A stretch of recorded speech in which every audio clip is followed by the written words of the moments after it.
જમ્મુ કાશ્મીરના પહેલગામમાં થયેલા આતંકવાદી હુમલામાં મુસ્લિમ સમાજમાં પણ આક્રોશ દેખાઈ રહ્યો છે।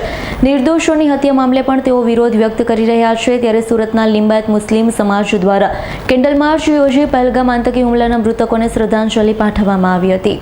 જમ્મુ કાશ્મીરના પહેલગામમાં થયેલા આતંકવાદી હુમલામાં મોતને ભેટેલા મૃતકોને મુસ્લિમ સમાજ તરફથી શ્રદ્ધાંજલિ પાઠવવામાં આવી।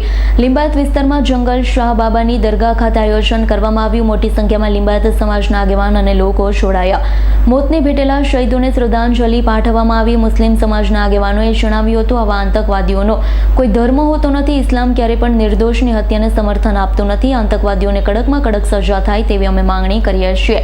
સરકાર પર પૂર્ણ વિશ્વાસ છે કે તેઓ આતંકવાદ ખતમ કરશે, નિર્દોષની હત્યાનો બદલો લેશે।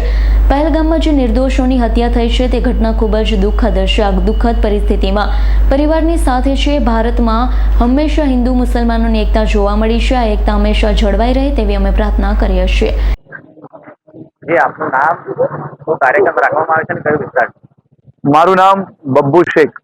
આ લિંબાયત વિસ્તારની અંદર જમ્મુ કાશ્મીરના પહેલગામમાં અમારા દેશવાસીઓ સાથે આતંકવાદીઓ જે કાયરતાપૂર્ણ હરકત કરી છે એને જવાબ આપવા માટે અમે સૌ લિંબાયતવાસીઓ, તમામ ધર્મના આગેવાનો, સામાજિક લોકો સૌ એક સાથે મળીને શહીદ અમારા ભાઈઓને શ્રદ્ધાંજલિ આપવા માટે અહીંયા ભેગા થયા છે અને સાથે સાથે આતંકવાદીઓને એક જવાબ બી આપવા માટે આવ્યા છે કે અમે સૌ ભારતીયો છે, અમારો ધર્મ ભારતીય છે। જે રીતે તે લોકોએ અમારી વચ્ચે ભેદભાવ રાખ્યું છે એને અમે નથી માનતા। અહીંયા સૌ મુસ્લિમ સમાજના આગળ ખૂબ મોટી સંખ્યામાં હાજર છે। અમને એમના માટે ઈશ્વરથી દુઆ બી કરી છે ને અમને સૌને અહીંયા જેટલા બી આગેવાનો હાજર છે ને સૌ દેશવાસીઓને આજે મોદીજી પર ભરોસો છે, વિશ્વાસ છે કે આતંકવાદીઓ જે કાયરતાપૂર્ણ હરકત કરી છે એમને ખૂબ જ ટૂંક સમયની અંદર ખૂબ જ કરારો જવાબ મળશે ને આ આતંકવાદીઓની 7 પેઢી યાદ કરશે એવું જવાબ એમને મળવાનો છે એવું અમ સૌને આશા છે, વિશ્વાસ છે ને અમારા શહીદ ભાઈઓ માટે આજે અમે શ્રદ્ધાંજલિનો કાર્યક્રમનું અહીંયા આયોજન કર્યું છે। Bureau report S9 news Surat.